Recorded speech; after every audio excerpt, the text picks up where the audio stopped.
Cities Skylines II. It's been much hyped. It's been long awaited. CS1 had a lot wrong with it, and a lot to love.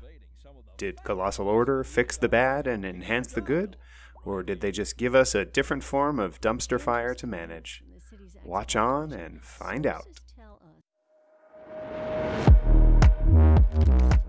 My name is Thoraxe, and this is Strategy for Busy People. If you've got a few minutes, I'll tell you what to play. We've reviewed quite a few city builders on Strategy for Busy People, so you knew that Cities Skylines II from Colossal Order was going to happen. I put 17 hours into this game so that I could make this review for you. Now, you know, that's a lot by SBP standards, but for comparison, I've got closer to 40 hours in the original Cities Skylines. You might think that such a hotly awaited sequel would come out of the gate swinging, and you'd be partially right. You see, I played this game immediately upon its release, and almost immediately, I noticed that the performance was downright awful. It's not like my gaming rig is a steaming pile. I've got a non-TI 3080, but I'm trying to play in 4K. Turning down the graphics settings should help, and there's tons of hype about DLSS these days, but alas, it really was crappy. In fact, the reason I stopped playing was because my city got to a point where the game was stuttering for several frames every second, just trying to process things. The game has received several updates since I stopped playing, so it's entirely possible that the performance issues have been fixed. I won't focus on the performance issues since I can't verify if they persist, and you probably want to hear about the game anyway and not my crappy computer issues. Fine, I knew you didn't care about me. The 800-pound gorilla in the room is definitely, absolutely, traffic management. It was the bane of my existence in Cities Skylines, and I was fully expecting to be downright atrociously bad in Cities Skylines II. I have to say, it was a mixed experience. You see, even though my city achieved a reasonable population size, I never really got into much high-density zoning.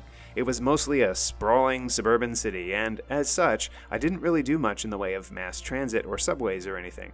But that being said, there is a new mass transit option in the way of trams. I didn't explore them, though. Everything is just a little better in Cities Skylines 2 compared to Skylines 1. Expanding your city, for example, is a much less fraught affair. You can expand it very slowly with small zone additions, although the number of additional zones you can purchase is directly related to a new system of city leveling. Well, it's not entirely new.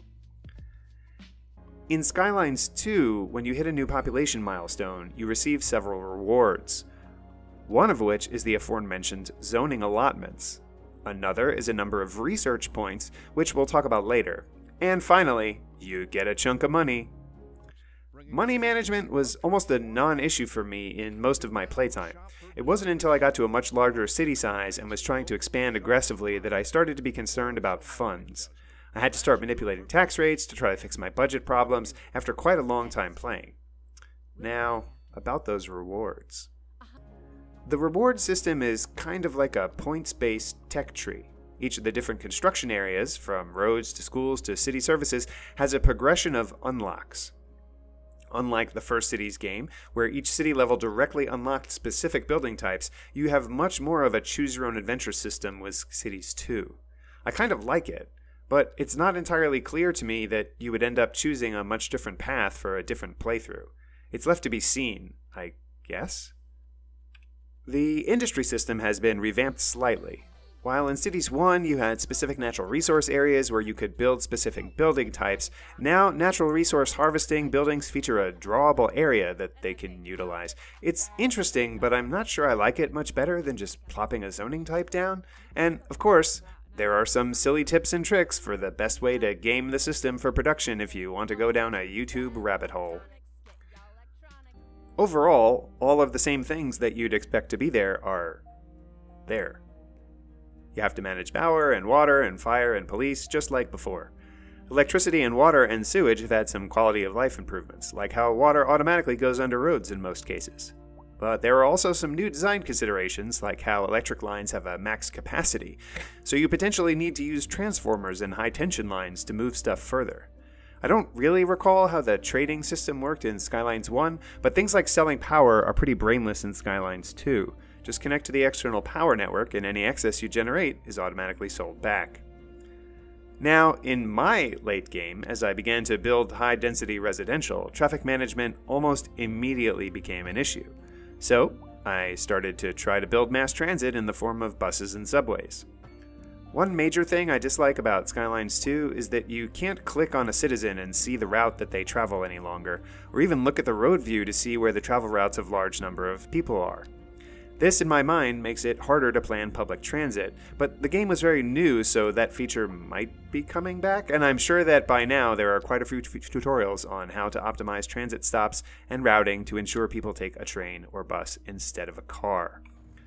But then again, aren't things like traffic management and city service management and budgeting and citizen happiness and pollution and all of those things part of the reason to play a city builder in the first place? Isn't bulldozing that entire downtrodden neighborhood to make way for a highway bypass why you picked up this game in the first place? Maybe so. At least some of the road routing bits are a little easier, but I'm really excited to see what the modding community can do in Cities Skylines II. I loved downloading little pre-made roadways for small neighborhoods. Before I give my final verdict, take a moment to like this video and subscribe to the channel. Don't forget to share with your friends. Agree with me? Disagree with me? Or want to see other content? Let me know in the comments below. Want to try this game yourself? Check out my humble affiliate link below. And if you want to support me in making more of these videos, become a patron on Patreon. Your support really makes a difference. The final verdict. Again, while I was personally plagued by early release performance issues, I fully expect those to get worked out ASAP. There was quite a lot of noise out there about it, so I can't imagine Colossal Order or Paradox will sit on that for long. If you felt there were a lot of annoying bits to Cities Skylines 1 and hoped that CS2 would provide a lot of quality of life improvements while still giving you the core of what you expect out of a Cities Skylines game, I think you'll be pleased as a planner with an unlimited budget.